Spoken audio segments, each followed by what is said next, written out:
हमारे इतने रिश्ते हैं कि मुझे ऐसा लगा कि आपको कोई अनुवाद नहीं चाहिए। रशियन जबान में पुतिन साहब बोल रहे थे तो उन्होंने रशियन जबान में ये कहा है कि हमारी अंडरस्टैंडिंग इतनी डेवलप हो चुकी है, हमारे फॉरेन मिनिस्टर मुसलसल एक दूसरे को मिलते हैं और मुझे लग रहा है कि मेरी बॉडी लैंग्वेज और जबान को मोदी साहब ट्रांसलेटर की मदद के बगैर नहीं समझ रहे हैं। ब्रिक्स का मोटिव ये है कि 2050 तक 2050 तक जितने ममालिक ब्रिक्स के मेंबर हैं वो मिलकर इस दुनिया पे राज करेंगे। वो दुनिया की बुलंद तरीन इकोनॉमीज बनना चाहते हैं। इनका मोटिव है कि इन्होंने सुपर पावर बनना है और ग्रुप की सूरत में बनना है। Next there is a big global power play जिसको इंडिया के प्राइम मिनिस्टर जो हैं वो भी लीड कर रहे हैं, जिसको चाइनीज भी लीड कर रहे हैं, जिसको रशियन भी लीड कर रहे हैं। और इम्पॉर्टेंट डेवलपमेंट ये है कि प्राइम मिनिस्टर मोदी की और प्रेसिडेंट पुतिन की मुलाकात हुई है।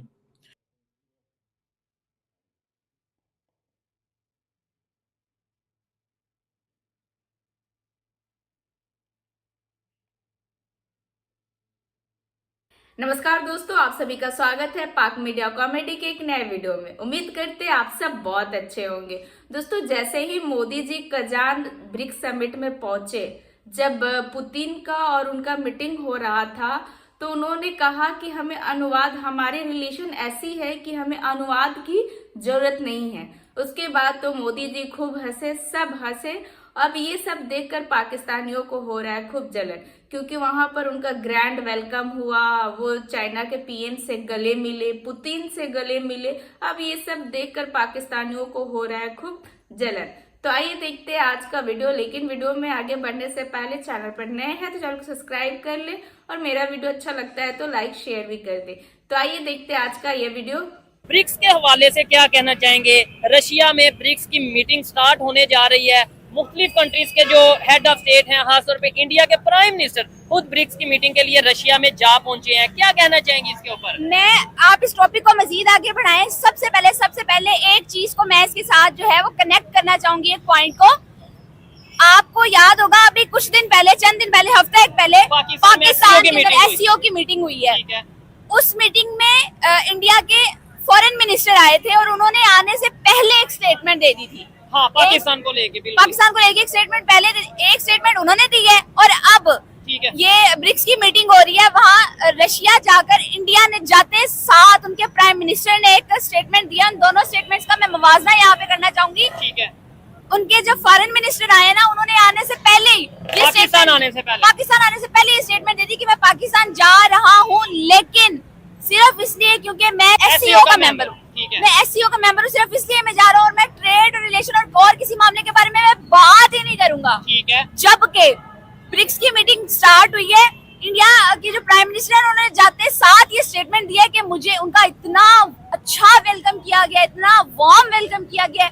उन्होंने तारीफ की है कि मुझे बहुत खुशी हुई है यहाँ आके, जिस तरीके से वेलकम किया, मुझे जिस तरह से रिसीव किया, मुझे खुशी हुई है। और मैं ये चाहता हूँ कि ताल्लुकात को, बिजनेस को, ट्रेड को, मामला को और बेहतर बढ़ाया जाए। जिसका मतलब क्या है कि ऑलरेडी उनके मामला। मैं ये चीज कहना चाहूंगा, देखें, आपने ये कंपैरिजन तो कर दी है कि पाकिस्तान में आने से पहले उन्होंने ये स्टेटमेंट दी कि हम ट्रेड नहीं करेंगे या ट्रेड के ऊपर बात नहीं करेंगे, कोई इस तरीके से डिस्कशन नहीं होगी। लेकिन रशिया जाके उनके प्राइम मिनिस्टर ये कह रहे हैं कि हम मजीद ट्रेड बढ़ाना चाहते हैं रशिया के साथ, अपना बिजनेस, अपने रिलेशन को मजबूत करना चाहते हैं मजीद। लेकिन रशिया और पाकिस्तान में फर्क भी तो है ना। रशिया इंडिया का बड़ा करीबी दोस्त है और आज का नहीं, बड़ा पुराना दोस्त है। ये मेरी बात को समझिएगा देखने वाले, ठीक है। और पाकिस्तान की अगर बात करें, पाकिस्तान इंडिया की आपस में जरा वो मुखालफत कह लें, दुश्मनी कह लें, वो चलती है। तो इसलिए आप ये नहीं कह सकते कि इंडिया ने रशिया के लिए ये कह दिया और पाकिस्तान के लिए ये कह दिया।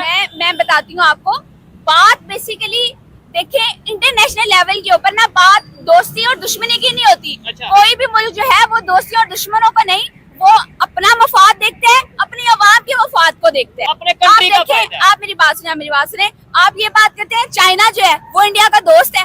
नहीं, देखने में तो यानी यही नजर आता है, खबरों में ये आता है कि आपस में उनकी टसल चलती है। तो उनकी ट्रेड नहीं चल रही आपस में। ठीक हो गया। इसमें कसूर, ये जो स्टेटमेंट उन्होंने दी है उनके फॉरेन मिनिस्टर ने यहाँ आने से पहले, इसमें कसूर उनका नहीं है। अच्छा। कसूर हमारा है। देखें, हमने उस लेवल पे हमने अपने आप को उस लेवल तक लेकर ही नहीं गए कि दूसरी कौमों की, दूसरी मुल्कों की मजबूरी बन जाए, या हमारी बन जाए। जरूरत बन जाए कि वो हमारे साथ डिप्लोमेटिक रिलेशनशिप्स को जो है वो बहाल रख सकें या किसी हर हाल में। ब्रिक्स जो है वो उसकी मीटिंग शुरू हो चुकी है, मीटिंग्स जारी हैं। मैंने बल्कि मोदी साहब की जो वहां पे मीटिंग थी उसको बड़े गौर से देखा है और टाइमिंग के बारे में बात करना चाहूंगा कि what a wonderful work doctor Jaishankar has done.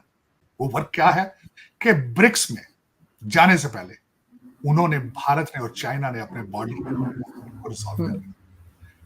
3800 kilometre की जो बॉर्डर है उसको उन्होंने रिजॉल्व कर लिया। इसकी टाइमिंग बड़ी सेंसिटिव है, इसलिए सेंसिटिव है। एक क्वेश्चन आता है कि भारत को इसमें बॉर्डर के साथ इसको भारत को इसमें से क्या मिला है? भारत को क्या मिला है? ब्रिक्स में जाके प्रेसिडेंट शी से मोदी साहब मिलेंगे। और दूसरा, इस वक्त जो मेरे कैनेडियन पप्पू भाई हैं उनको जवाब दिया गया है, वेस्ट को जवाब दिया गया है कि we have options, we have choices.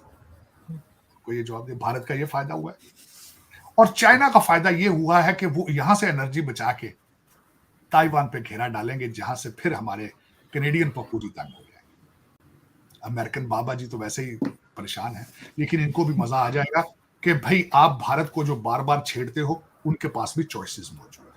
ये सबसे बड़ा इस वक्त ब्रिक्स का था। ब्रिक्स की अभी मीटिंग मोदी साहब की जो बड़ी जबरदस्त थी, जो मैंने उसमें से एक जोक पिक किया, अपने देखने वालों से शेयर करूंगा।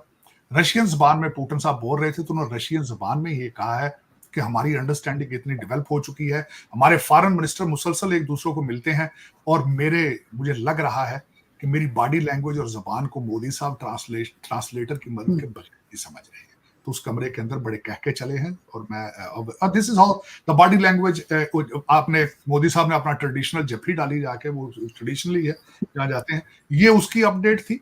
प्राइम मिनिस्टर मोदी की और प्रेसिडेंट पुतिन की मुलाकात हुई है और प्राइम मिनिस्टर मोदी जो है उन्होंने एक लाइन ले ली है और वो समझ लिया है कि यूक्रेन के ऊपर बात करनी है और रशिया को ये कहना है कि यूक्रेन के अंदर जो चीज़ें हैं आप सीज फायर करें।